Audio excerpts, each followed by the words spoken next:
I thought, you know what? I'm going to go to work tomorrow. I'm going to shake hands. I'm going to hug guys. I'm going to tell them that they're awesome. Um, and then I'm going to come home and I think I'm going to just take my own life. I'm just going to be done with this. And so um, that night, I like pull out my handgun and I'm like, all right, like I'm going to leave this on the coffee table. Like, this is what's going to happen tomorrow. Hi, my name is Courtney Clary, and I'm in recovery for addiction to alcohol and pornography. Courtney, man, thanks for being here. Appreciate you coming. Thanks, man. When you were initially thinking about coming and sharing, what were some of the feelings that you had? Man, I would say that I was a little nervous, but man, as I've gotten to share this story over and over with people, throughout time, man, it's almost made me kind of more excited. And the shame of some parts of my story have kind of worn off. I feel like that's an answered prayer in a lot of ways. But yeah, pretty excited. You said recovery. I'm in recovery for these things. Why did you specifically choose those words and not like I'm recovered from or I'm healed from? Yeah. Well, I would say I come from a Christian perspective of like, man, we're never fully, um, you know, perfected until we can make it into heaven. And so I would say that, I'm one or two bad decisions at any given time away from being right back in sinful patterns with, sexual sin or alcohol or pornography. And so I kind of always got to be on guard for that. So I talk about it actively because I am actively recovering because it's a pretty long journey. Mm-hmm. Can you share with me what specifically you would say was the thing that you are recovering from? Well, man, alcohol and pornography are similar in that they're both numbing, right? So I'd get drunk and sleep around, or I would get drunk and come home and watch pornography at night. Sometimes 5 or 6 nights a week. And the reality was, man, I was like really really lonely, and also I was just really insecure and really prideful. And what I mean by that is like I joined the army like really young in life. I was like 17, 18 years old. And man, I gave my life over that in every way possible. Like we've talked a little bit about it actually. Like, man, I wanted to be somebody. I wanted to matter. I wanted people to respect me. And man, all of that was just really driven out of this deep insecurity that I wasn't good enough, I wasn't smart enough, strong enough, fast enough, like to do whatever uh, that would heal that place in my heart. And so I just fought tooth and nail to be the strongest, the smartest, the fastest. And the problem with a cycle like that is it's tied to performance. And when you don't perform well, you don't feel well. And so then you would numb with alcohol or pornography, and it kind of starts this like vicious cycle, and it just gets worse with time. Yeah.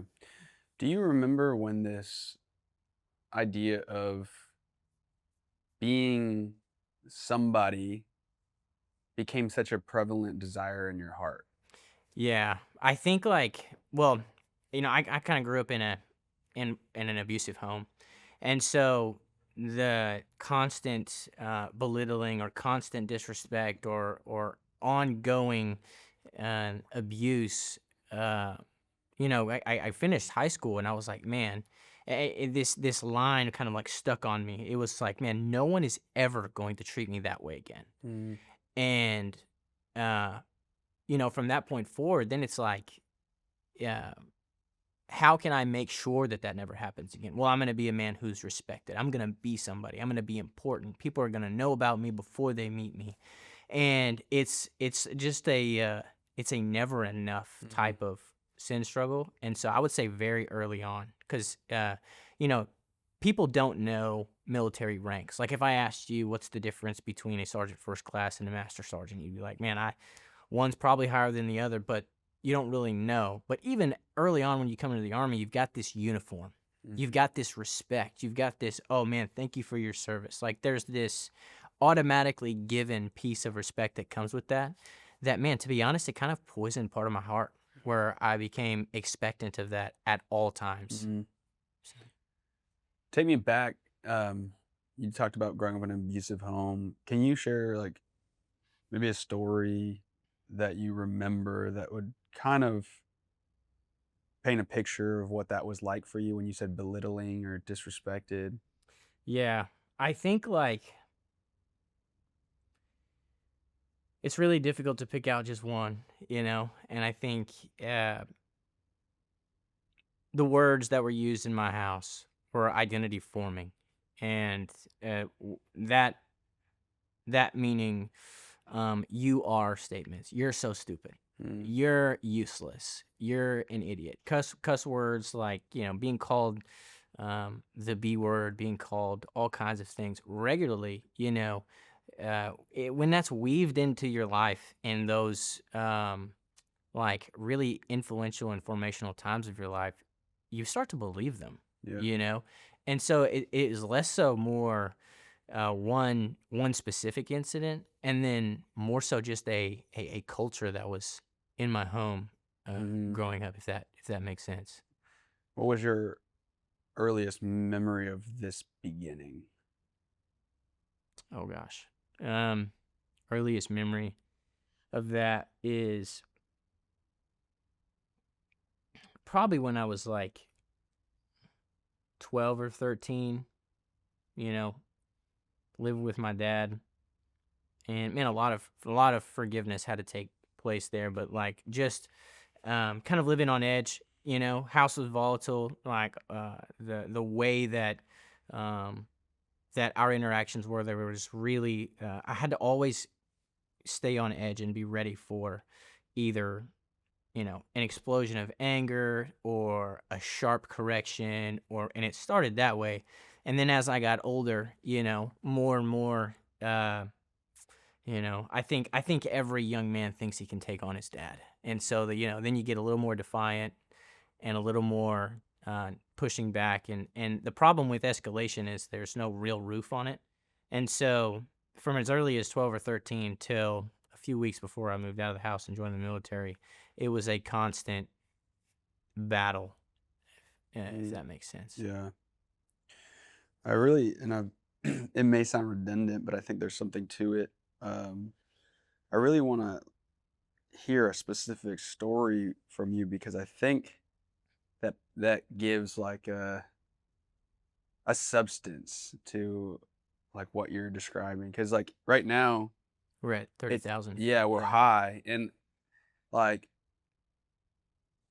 although I believe you totally, I think there's something powerful to kind of a moment, and you don't have to like immediately share, but like maybe take a second, think back to a moment like that that comes to mind of like this was really a shaping moment in my life. Yeah, let me think for a second, because like I would say I'm kind of a think out loud type of individual. So I think like what I'm currently thinking through is like, hmm,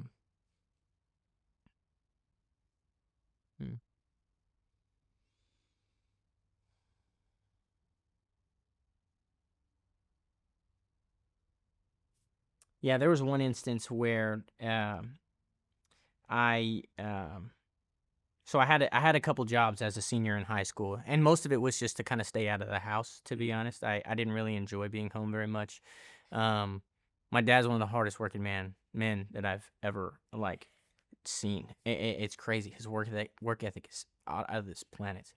And but he had very high expectations, very high standards. And so we lived out in the middle of nowhere, Texas. And I told my dad I was going to go into town and wash my truck. Well, I get into town and I see a buddy of mine. And he's like, "Hey, why don't you come over to the house, hang out?" And so I go do that instead. And I come home thinking I'll just wash my truck another day. Uh, and he, comes into my room and is furious. I mean, grabs me by the collar and is like, where were like it was like I had just robbed a bank or something. Where were you? What were you doing? Like all those things, and grabbed me by the collar and is like, "You want to lie to me? You're, I like pay your way. I take care of everything. You this, you know." And he says, if you know what, you can ride your bike to work." Well, it was 13 miles, and it was 101 in July, and I did that, and and so I like get all the way to town and then I work my shift, and then I decide like I'm not going home. Mm. That's not my home. Like, I'm in bad shape at that point. I'm kind of like I'd never done anything like that before, and and so I like run away from home. I'm like, you know what? I'm gonna leave my bike at the store that I work at, and I'm just gonna go. I don't know where I'm gonna go. I'm gonna go somewhere. And at about after like a bunch of missed calls, at about like midnight or so, um, he, you know, catches up with me, and I finally kind of turn myself in, so to speak. And we, uh, sorry, Mhm. we, it was a really rough ride home, and yeah. And so we get home, and he's like, the only thing he really cared about was like, who did I talk to? Who did I tell? Who did you tell? What did you tell them? Mm. And more fear of what other people thought, more so than my safety and well being. And so, Mhm. um, you know, that evening was probably one of the worst evenings I've ever had in my childhood. And that was like the solidifying, like, okay, whatever happens here, I don't care.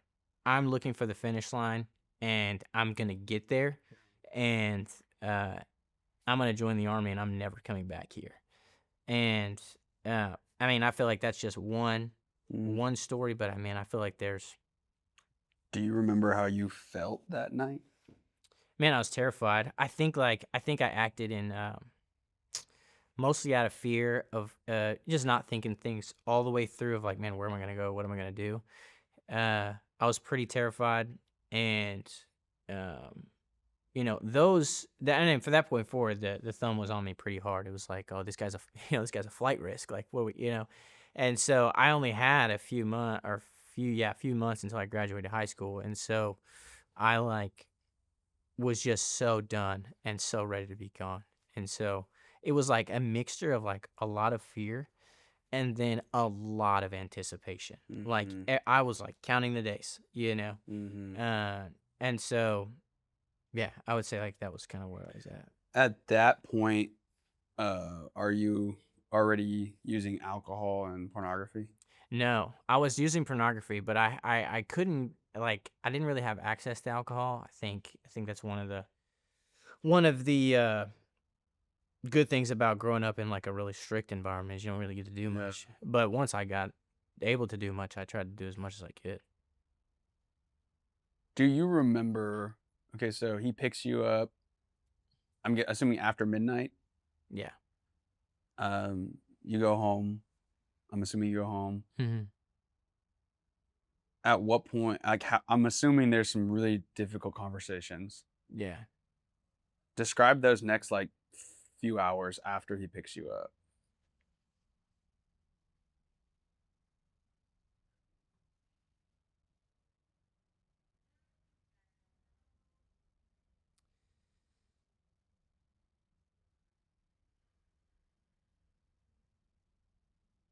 Yeah. I'm doing my best to honor my father, and as I'm thinking through how to represent that, um,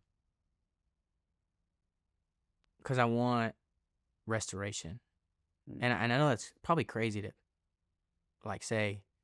I want him to know and love Jesus, and the that it was a really bad night, and I would love nothing more than like, man. Part of me is like, man, yes, absolutely.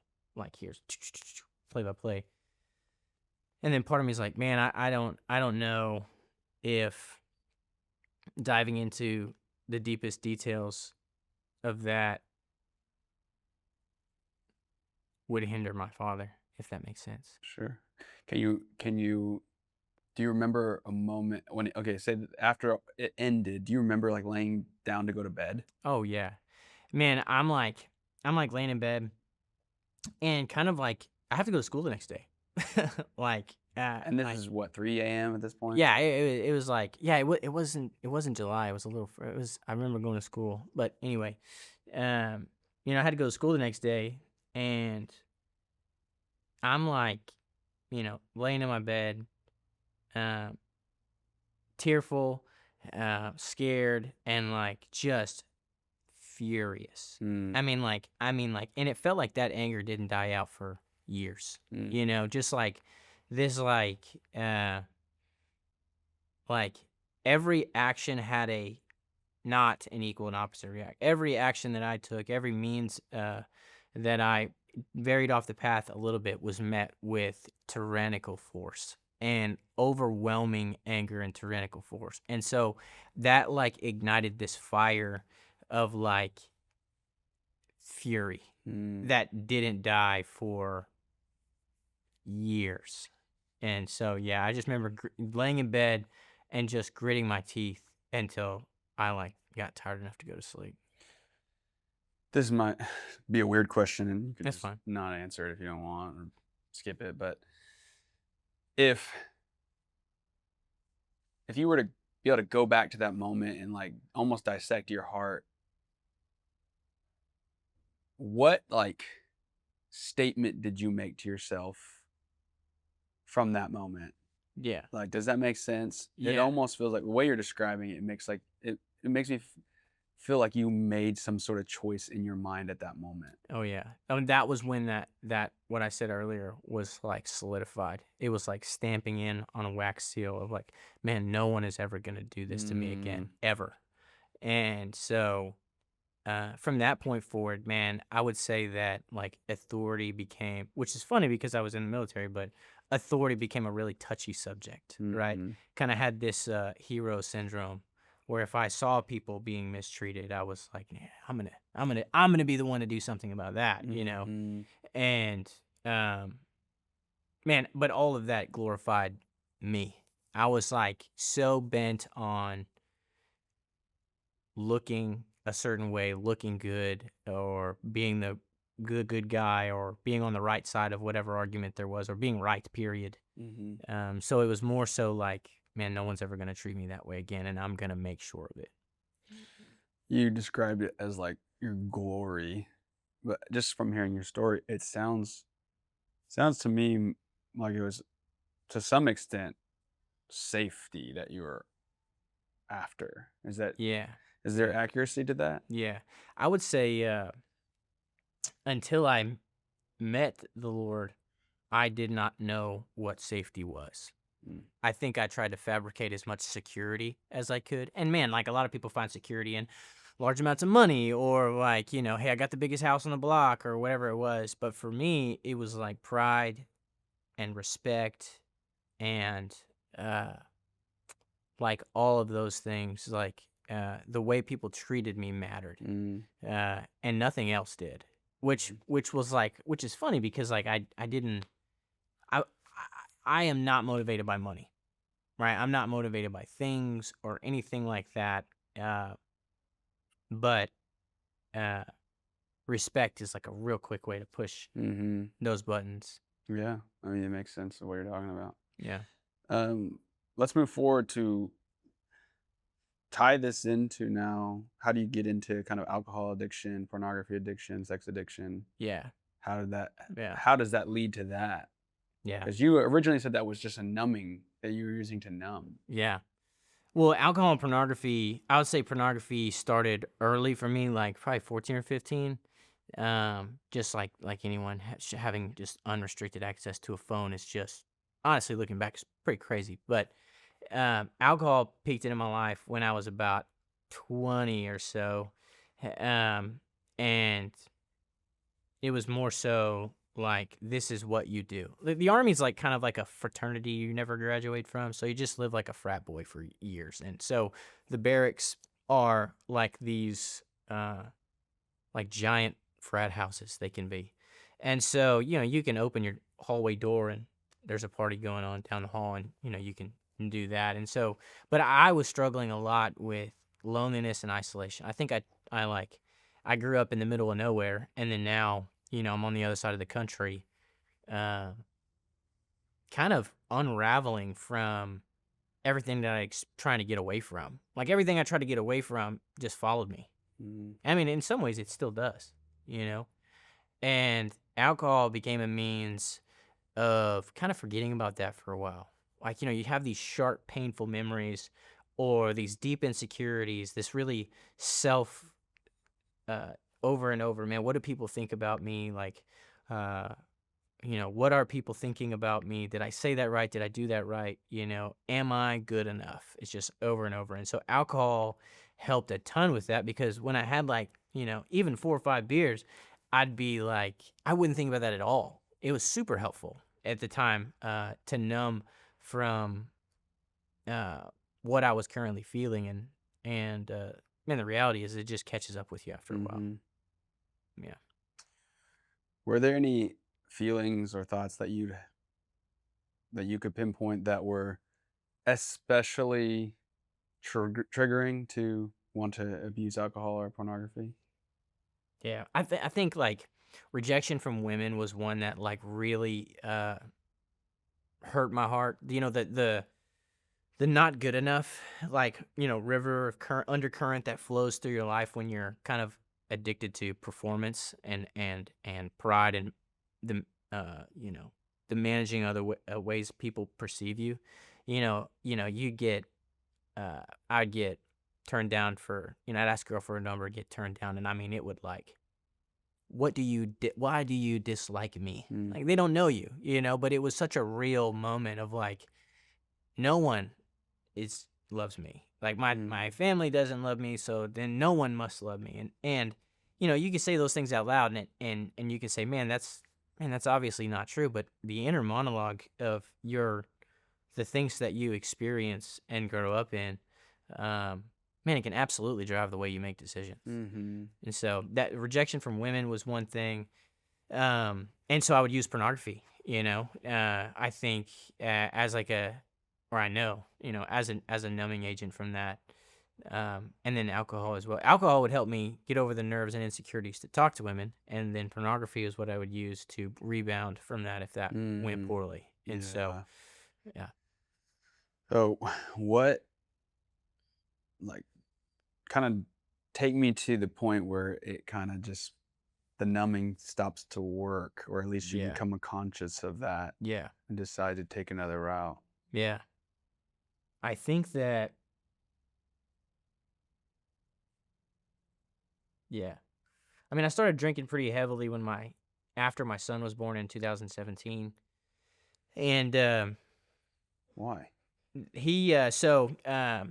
I had a very short relationship that lasted about 5 or 6 months, and she got pregnant, and then I got orders to Germany, and man, I like one of the things that I like had like this undercurrent again in my life was like, man, I'm gonna be a good dad. Like whenever I get the chance to do it, I'm gonna crush that opportunity, and no one's gonna stop me.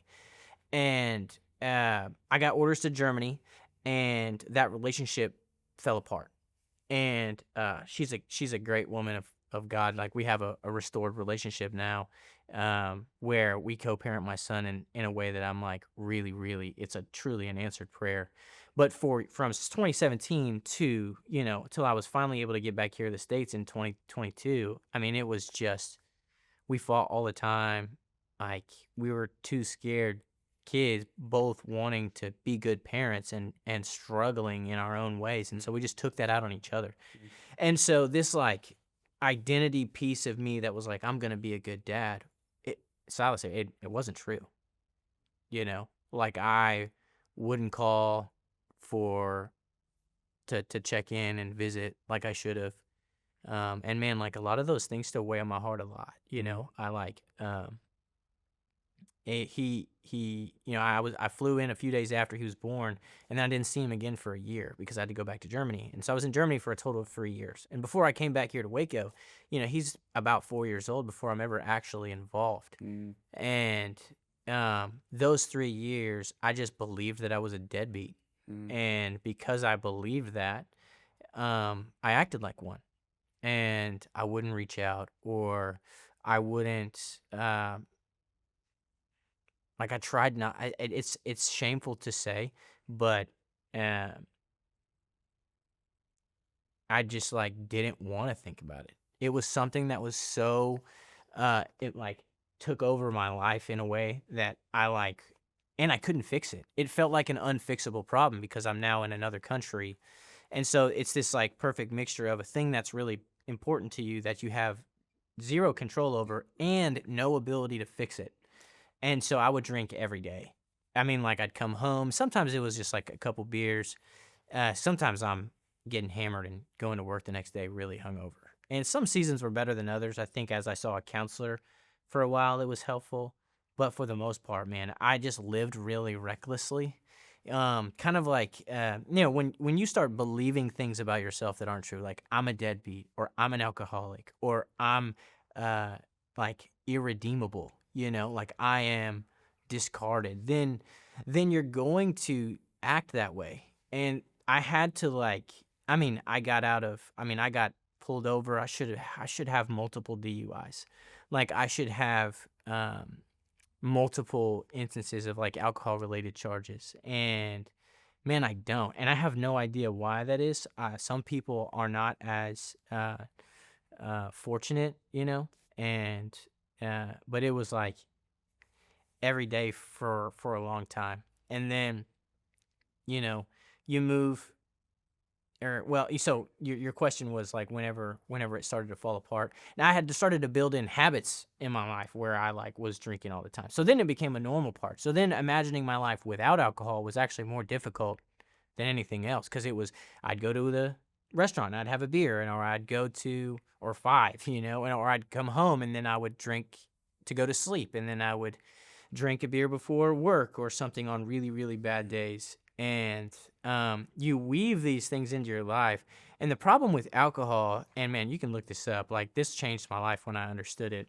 What the problem with alcohol is that two things can occur. It damages your ability to make good judgment calls, like make decisions, but it doesn't inhibit your ability to recognize um, consequences of those decisions. So I could sit right in front of you, absolutely drunk, and say, "Wait, what?" Hey, you say, "Hey, Courtney, what happens if you drive home?" Like, man, I probably do and probably kill someone. And it's like, okay, but I'm gonna do that anyway. mm, So you're fully conscious of what you're doing, and you know that it's bad, and you're choosing to do it anyway. And you have this, like, you wake up the next day doing things and have done things that you know you'd never do. And so shame works its way into your life like one shovel at a time as you're, like, digging your own grave in that. And so um through the process of uh continuing to drink and continuing to engage in sexual sin, I think like the where it started to really get off the rails for me was and I got a sexually transmitted disease while I was just, living my life and engaging in this as I was trying to cope with how depressed I was. And um it like like the I have never in my life felt so I just wanted to crawl in a hole and die. Like I really wanted to. Like I really just wanted to never be seen from again, never be heard. I wish I would go to sleep and never wake up was like the thought there, cuz I didn't really have it in me um to take my own life. That's what I believed, right? And you kind of go back to those early childhood memories of being called, the B word, and you can't do this, and it's like, man, I can't even do this right, mm, and so, I'm now have this STD, and I'm like, now I'm so ashamed to even be in public. I'm like, it's one of those things you feel like everybody knows when you, even though nobody really knows. And the hardest part, I think about all of it as I look back, was like she never gave me a choice, you know? And maybe she didn't know, maybe she didn't know. But she didn't give me the choice to say no to that. And that was like really hard. Silas, and I'm gonna have this STD for the rest of my life. Mm. And um and like the shame of that was overbearing. And so on Memorial Day weekend, we're coming up on 4 years. Memorial Day's coming up. Um I had 4 days off. So I had a Friday, Saturday, Sunday, or yeah, Friday, Saturday, Sunday, Monday off. And I just spent those 4 days like absolutely getting as drunk as I possibly could, like all 4 days. So I think I went back and I tallied it up, a few years later, of like out of curiosity, went and looked at my bank statements, and I spent like $760 or something like that over those 4 days, Mm. just like wanting to burn really bright before I burnt out. So and at first it was like, uh, well, I don't have any plans. I'm just gonna get day drunk. And then, like, alcohol is a depressant, so you just kind of sink deeper into it the more you do it. And I'm like, day two, and I'm like, man, I'm feeling it, because then I'm hungover, and you chase it with the hair of the dog, right? They call it. You continue to drink, and then by Sunday I was suicidal. Like I was having suicidal thoughts. I was like, man, I like have gone this whole weekend. I've been drinking and driving at that everywhere I've went. Um, Being really irresponsible with my own life and the lives of others. And I get home and I'm like, I'm mad that I drank and drove, and then I'm drunk. And so I'm like sad and I'm shame. And then, so it just like, it's this giant melting pot. And by Monday, I was like, that was the drunkest I think I'd ever really been. And, um, like everything kind of caved in on me at once. I sat in my living room and just cried. Uh, and, um, I thought, you know what? I'm going to go to work tomorrow. I'm going to shake hands. I'm going to hug guys. I'm going to tell them that they're awesome. Um, and then I'm going to come home, and I think I'm going to just take my own life. I'm just going to be done with this. And so um, that night, I like pull out my handgun, and I'm like, all right, like I'm going to leave this on the coffee table. Like, this is what's going to happen tomorrow. And I had been going to a church here in Waco, Highland, off and on.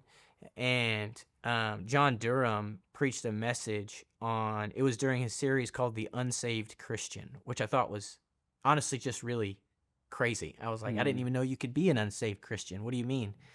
And he did a sermon where Jesus says, hey, many of you will say, Lord, Lord, but will not come into the kingdom of heaven. Many of you will say, I've casted out demons in your name, and I will say, be gone, I never knew you. And as I'm looking at this gun on my coffee table, I'm like scared. I'm like really scared. Like I'm shaking, and I'm like trying to, trying to, like, come on, like almost like I'm about to go into a football game or something. Like let's go. And I just had this recurring echo in my head. I never knew you. Mm. I never knew you. I never knew you. I never knew you. And it like that, when I talk about like I had the fear of God, like that was the most fearful I think I've ever been in my life, because it was like, man, this is it.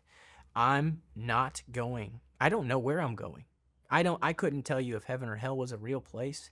All I knew was that God wanted to know me, and he never knew me. And so I like went to work that next day, and I'm like, I mean, so hungover, man. I drank for 4 days straight, and I like, I was late to work and no one called. Like they were just like, oh, that he's probably hungover somewhere. And I'm like sad. I'm like really coming off of I'm like really dipping.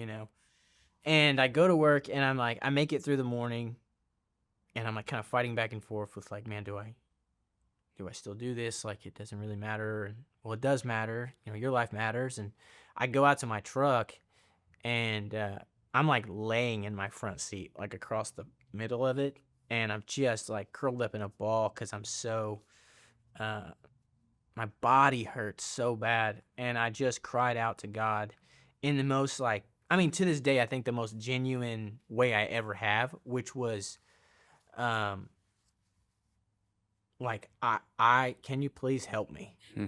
You know, it was like a final, uh, I can't do this anymore. Like, I've tried and tried, and it was almost like I was like angry. You know, I was like, all right, like, okay, like, I'll fine, I'll do it your way, like a Hmm. defiant, I'll get in line, like, I'll do whatever you want me to do. And I like was in the Target parking lot in Waco, Texas at the recruiting station. I was still active duty military at the time. I had been in it for, you know, 10 years at that point. And I look up and I look at the Target and I'm like, okay, well, I got to figure something out. And so I walked into the Target and bought a little journal and I started to like just write, just like, hey, why do I drink? Why am I this? Why am I that? And, you know, I put church question mark, like, you know, should I Hmm. go and start doing that? And, yeah, so like that, I mean, that was probably the longest possible way to answer that question, but like it fell apart, uh, like, like over time and then all at once. Hmm. Yeah. So then what happened? Um, well, that next day or that night, I like decided I had like made a shift, like, like, okay, I'm typical the type of person to make hard right turns. So like, all right, then I'm gonna do this the Christian thing, like whatever that means, you know. And so I go into Harris Creek Baptist Church here in Waco, and at this point I had been watching like a lot of YouTube, like a lot of like Highland sermons or like John Durham or I mean a lot of JP Jonathan McCluta's like sermon series at the porch and things like that. And man, I was really like stirred about this idea of repentance and the amount of strength and bravery that it takes to be repentant, to live your life for Christ is what I kept hearing. Like live for Christ, and what I would see is over and over these stories of people who were like in chaos, and then how God brought order, chaos, order, and I'm like, okay, well, I guess I'm gonna go to church. I guess that helps some, and so I thought like, well, I'm not one of those. I'm not like one of those like addicts that uh, needs that much help. I just need to get it together, you know, regroup, and maybe I'll drink again one day or something like that. And so I go to Harris Creek that day, and that was actually the day I found out JP was in Waco. I didn't even know that. And they said, hey, membership is tonight. And so I'm like, let's go. Like, be a member at a church. I guess that's what you do when you're a Christian. And so I show up to membership, and they like ask me these Kennedy questions, which is like, hey, on a scale of 1 to 10, 0 being not so sure, 1 being absolutely certain, what are the, like, what's the number that you would associate with getting into heaven? And man, and I said a 0, and I just started to cry. And they asked me, um, hey, if you were standing before God and he asked you, why should I let you in? What would you say? And I said, he shouldn't. Like, and at this point, this is a volunteer on the other side on the other side of this conversation. So it's not like a trained vocational pastor. And he goes, okay, I will be right back. I'm gonna grab somebody. And they led me over to the recovery ministry there called Regeneration. And I, you know, as a veteran, you know, you're drawn to anything with structure and goals. And so it's like, oh, that's it. I'm gonna do that. And so I basically said, okay, my main focus from this point on will not be me. It will be this Jesus guy. And I'm going to figure out if Christianity is one worth following, and if it is, then I'm going to give my entire life to it in every way, shape, and form. And I think I got really lucky because I got out of the Army. And when you get out of the Army, every veteran, you can, take a poll. We probably all struggle with identity in some way. I had this like identity crisis. Like, who am I without the military? Mm. And I was able to, pursue the Lord in that time. And it was like really formative for me. So, yeah. So you, at that point, that's what, 2021? Yeah. 2021, you're saying 0 on a scale of 0 to 10, 0 chance you're going to heaven. Mm-hmm. What are you saying today?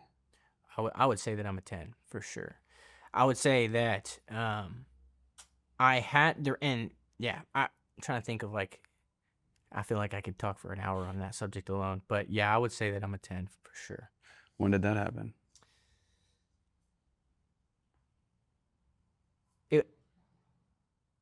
That's a great question. I would say that it happened,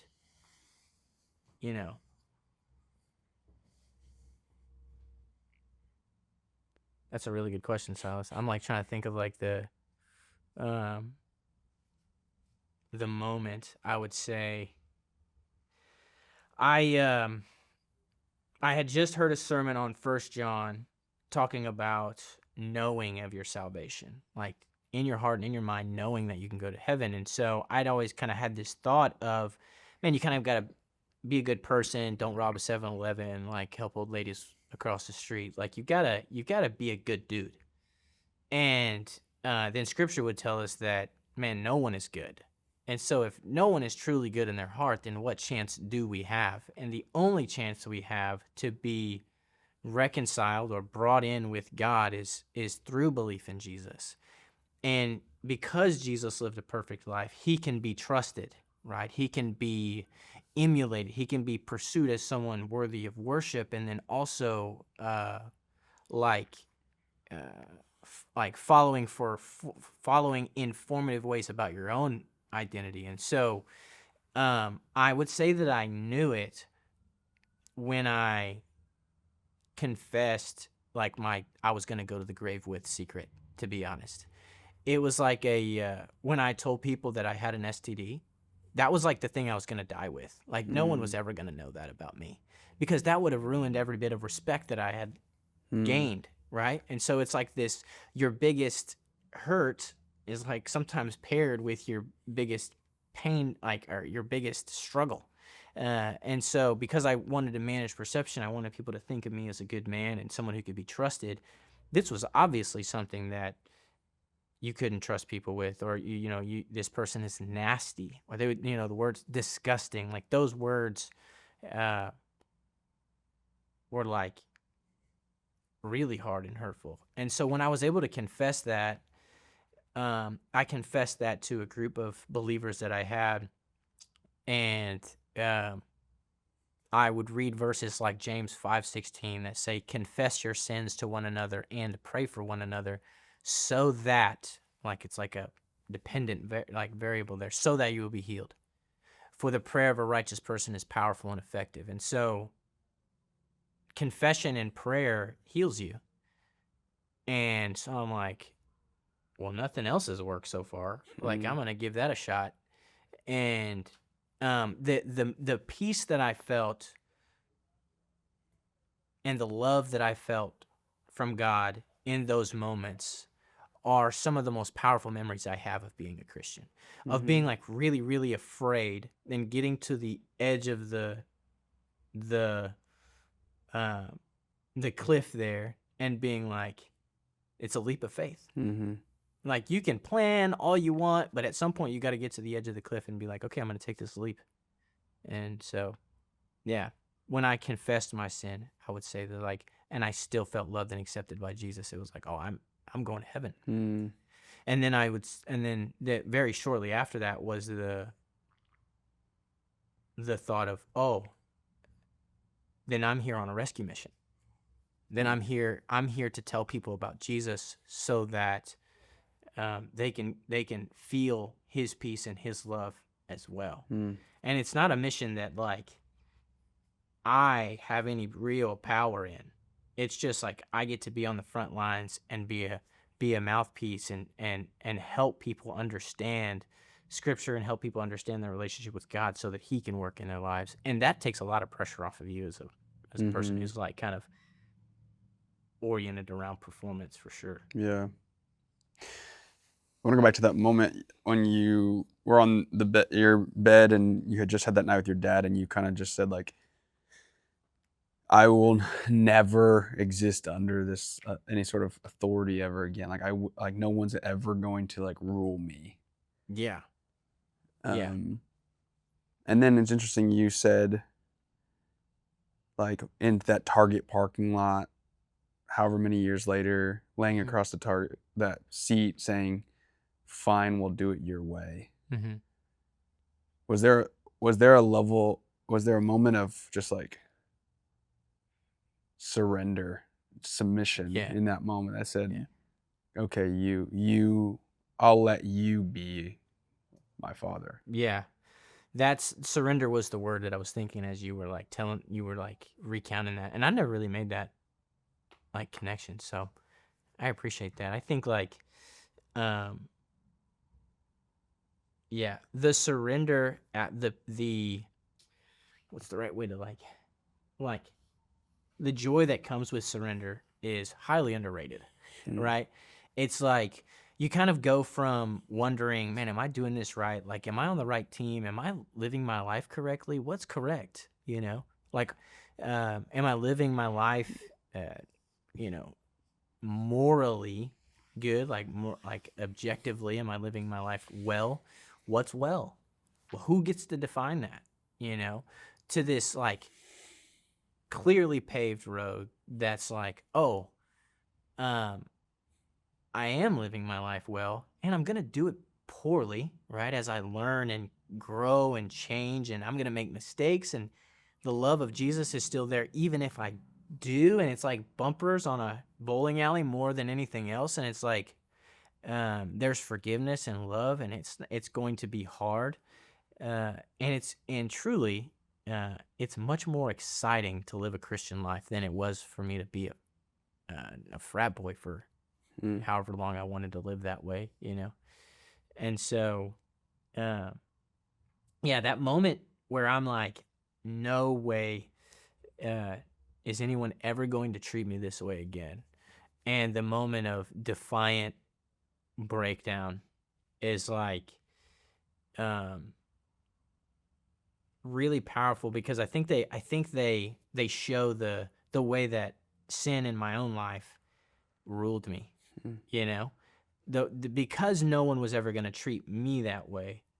I worshipped myself, my outcomes, my desires, my I wanted to be a certain rank, or I wanted to get a certain award, or I wanted to um you know I wanted people to respect me, not like me. And when that's your God, it's an awful God. mm, I am the worst person to run my life because I got the opportunity to do that and I ran it into the ground. mm, So, as I was reading the Bible, I was like, man, if all of this hangs on scripture for me. So it's like, if I don't believe the Bible is real, then what's the point of any of this? mm, Like, none of this makes sense, right? And so um, like reading the Bible then became and understanding and knowing the knowledge of the Bible and knowing its lineage and why it's trustworthy and all of those things mattered a lot for me to be able to know of my salvation. Like, because I know of my salvation, then I know I have a good father. And because I know the Bible, I know that he loves me despite my mistakes. And if he loves me despite my mistakes, there's safety in vulnerability. And if there's safety in vulnerability, man, the sky is the limit. mm, And so you develop this now, instead of a hard outer shell, which I probably didn't cry for like years, to now, I feel like I cry every other day now. mm, But when you're leading with vulnerability, um, uh, paired with a desire for that to glorify the Lord, it can be really fruitful in your life and heal a lot of relationships. Yeah. It's powerful, man. This is really like my last question here, but um, if you were able to kind of go back in time and have a conversation with your 12-year-old self, Hmm. what would you say to yourself?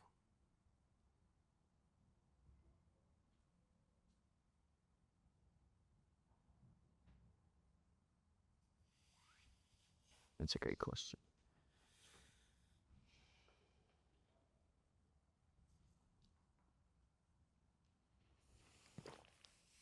What would I say to my 12-year-old self?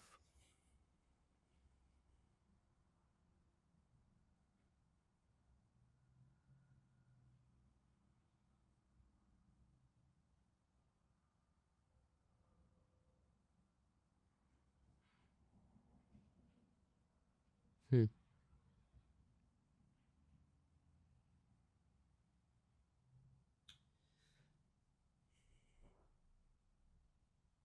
I think that, um, yeah, I'm like trying to, man, that's a good question, man. I think like, uh,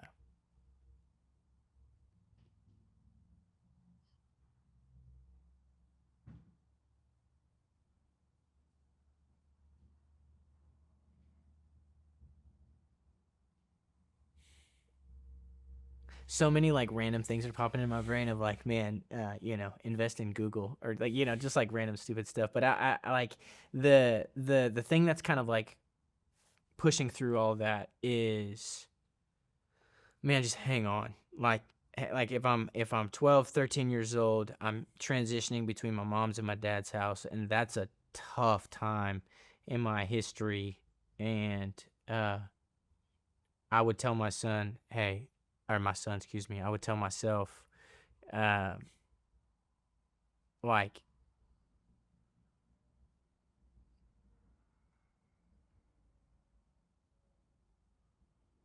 hang on.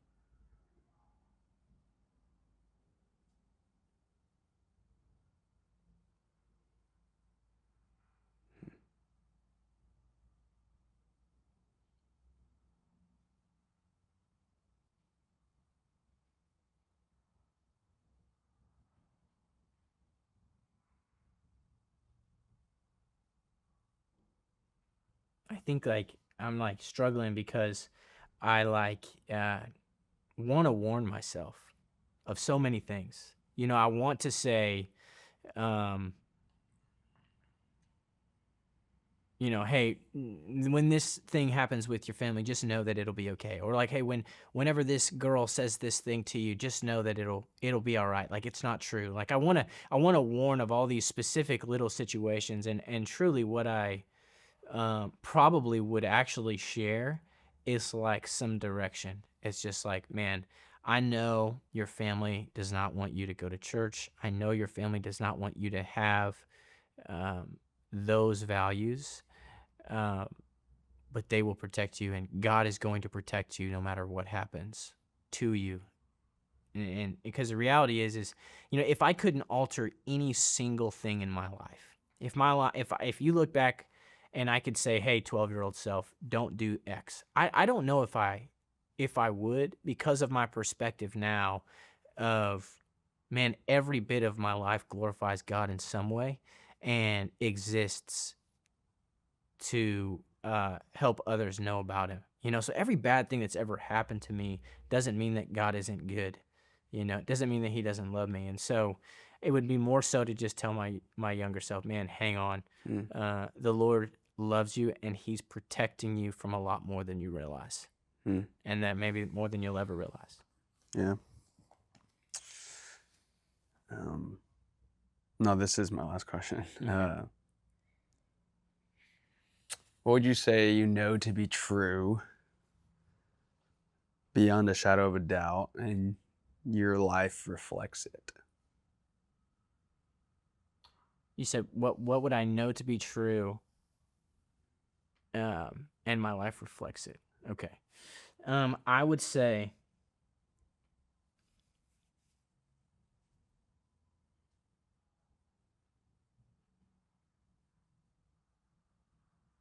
I mean, I feel like I'm going to give you a Sunday school answer, and I know that that's not super helpful. It wouldn't have been helpful for me if I'm sitting and watching this thinking like, oh, here's the Give whatever answer that comes to your heart. yeah, here's the gospel presentation, and but it's true. And the reason why I would say that I believe without a shadow of a doubt that I will enter the kingdom of heaven one day and I will spend eternity with Jesus. And the reason why I know that is because one, scripture tells me so, and I have a personal abiding relationship with Jesus that reinforces that on a minute to minute basis sometimes. And the way that my life reflects that is I live every moment in at least attempted submission to Jesus in a way that orients my life around repentance and around worship of God. And I like, and it's not easy. It's like much harder to be a Christian and much more difficult to be a Christian than it is, um, you know, to do a lot of things in life. And I think there's not a lot of people that know that, but I would say that's what I believe without a shadow of a doubt that my life reflects. Courtney, thanks for coming in and sharing your story, man. Absolutely, man. Thanks.